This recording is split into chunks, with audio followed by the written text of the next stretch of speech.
So, hello. Ako si Maria Cornela Vitil, or another name that I use sa loob ng CYA is lang. Ang role ko ngayon is to answer the first 6 questions about CYA Davao. So, the first question is, when was your chapter established? If you know the story on how it was established, without to hear it. So CYA, it was not yet called CYA before. It started off mga middle of 1980s when there was a conference sa Manila. And 2 people were invited na alam ko kasi hindi na rin din ako sure kung ano yung at that time. And one of those invited was my sister, si Teresa Rivel. Ang isa naman is si Lisa Katage. And during that time, both joined sa conference on. And when they went home sa Davao, my sister, si Teresa, initiated the CYA in Ateneo College. So they started there. Then later si Lisa, na nag-aaral pa sa Manila, umuwi din ng Mindanao.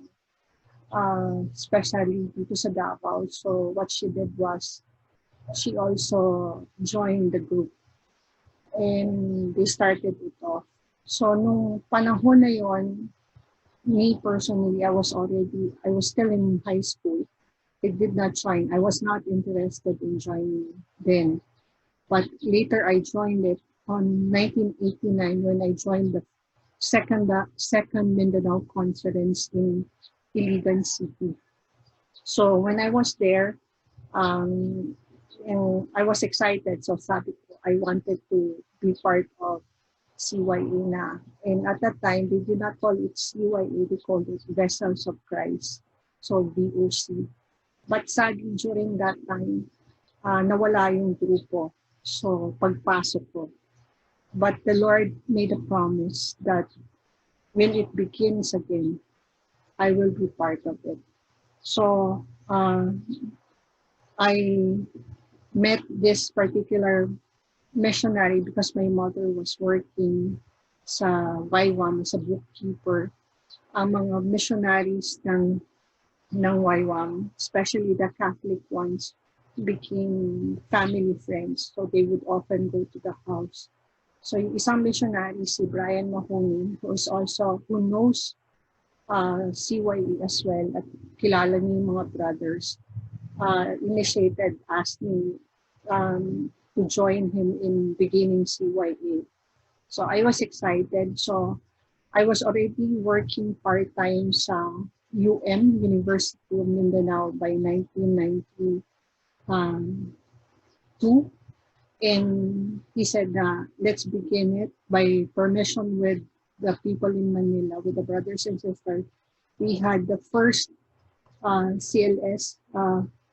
It was held from March 31 to April 6, 1992 sa University of Mindanao na chapel. So what had happened there was there were 6 participants coming from Ateneo, the Davao University, and 6 participants coming from the University of Mindanao. So during that time, so we had 12 and everybody graduated the CLS. By the month of July of that same year, we held another CLS. And the young people were very encouraged to begin the group. And we were asked, the Manila, people in Manila was saying to use CYA Davao, Christ Youth in Action Davao chapter. But it was not called a chapter at that time. It was just called CYA. So yun yung beginning na alam ko.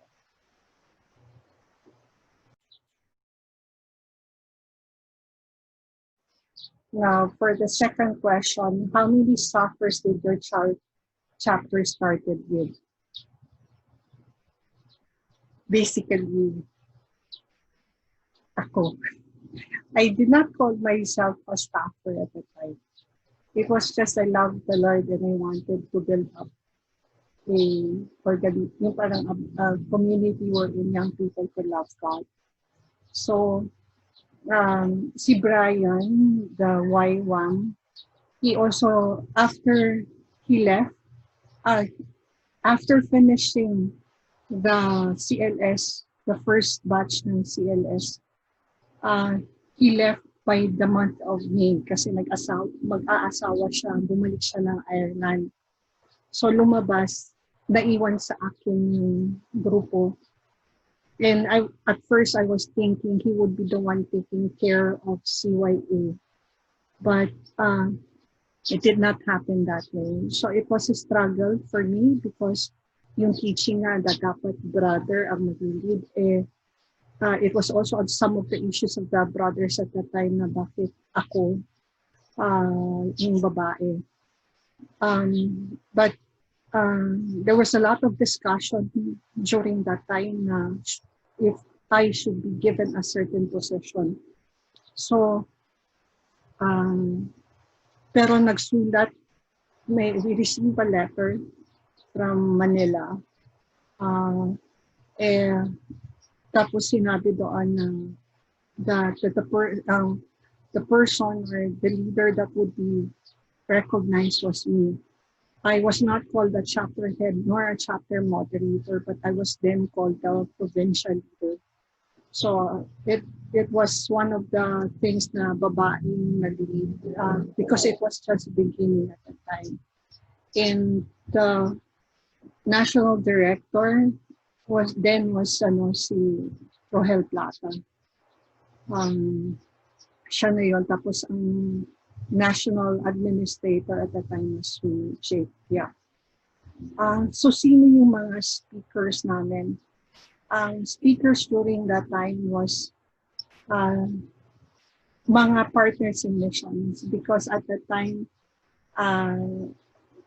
may kodigo ako. So sina Tito Alex, Espiritu from Couples for Christ because the Couples for Christ also started during that time. Sina Kuya Rene Breva, parents ko, ang tatay ko nagbigay din ng talk sa loob ng CYA. So the leaders of the other partners in mission, which mainly coming from the Couples for Christ, was the one giving the talks. Then later part, yung parang I was given an opportunity to train the brothers and sisters so that they will be equipped more for training. But so yun yung tanong for sagot for number 2.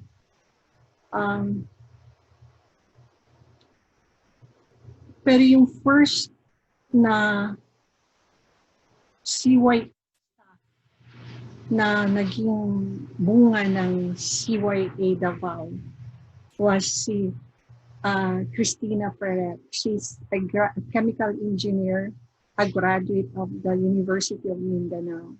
So she was able to serve full-time for 1 year. And afterwards, the call of God for her was different. So she served for 1 whole year. Mga 1994 na year. Hindi na clear para sa akin kung ano. Kasi alam ko 1 taon. And I still have good relationships with the previous staff.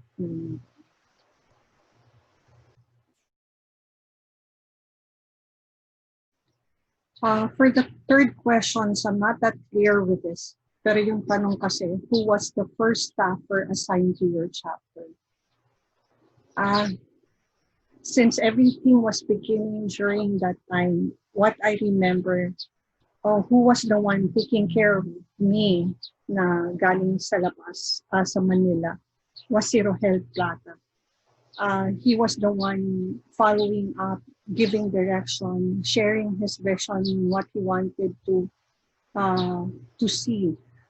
At the same time, one of the things that really bonded the CYA here in Mindanao is the Mindanao Conference na it was normally held um, every 2 years. And in between, there's also the leaders conference. So during those times, Rohel would come to Mindanao, and um, he would really take time to teach us, to share with us the direction. And at the time, I remember ko rin si Jacob was setting things up in such a way that the CYA as a national movement becomes more organized. So that's the thing. So si Rohel Plata was the one taking care of us during the time he was assigned to the Mindanao area.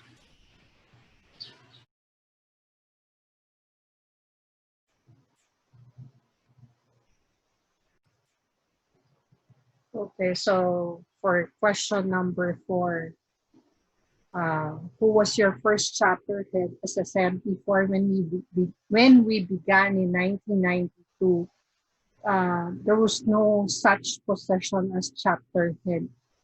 The title that was being given, whether babae ka o lalaki ka, at the time, the title provincial leader was given to me.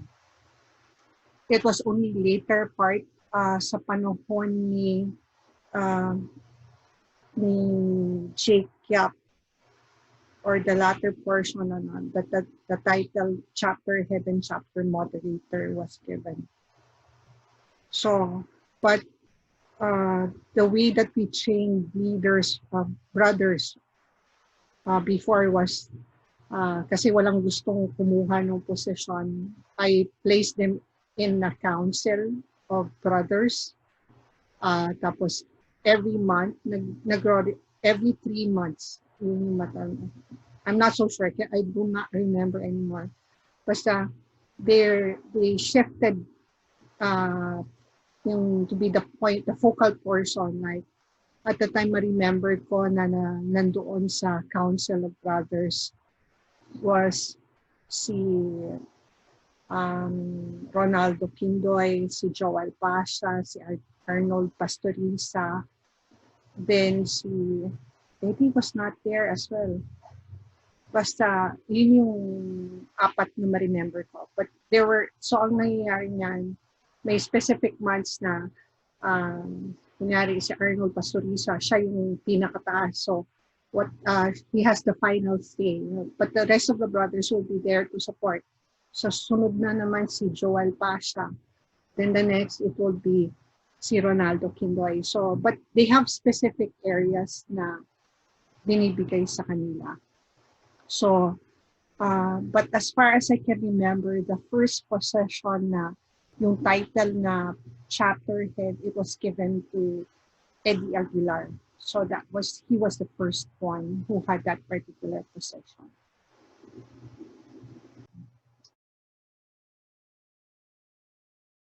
Okay, the next question is, where did your chapter first meet for your gatherings? Where was the tambayan of your chapter when it was starting out? What I remember was, since the campus ministry of the University of Mindanao was very supportive, that was where we held our CLS in sa chapel ng UM sa Bolton campus. When doon din ang prayer meeting, doon din sila nag-intercessory. But at the same time, while doon muna yung una, Ateneo was also preparing kasi sabi ko nga kanina, the first batches was composed of 2 schools, Ateneo and UM.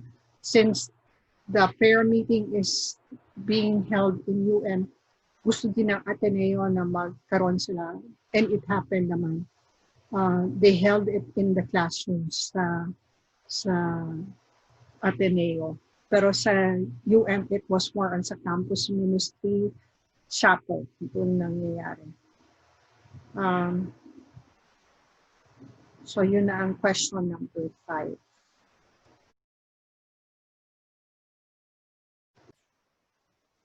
So for question number 6, what year did you first have your CLS, Christ Christian Life Series graduates.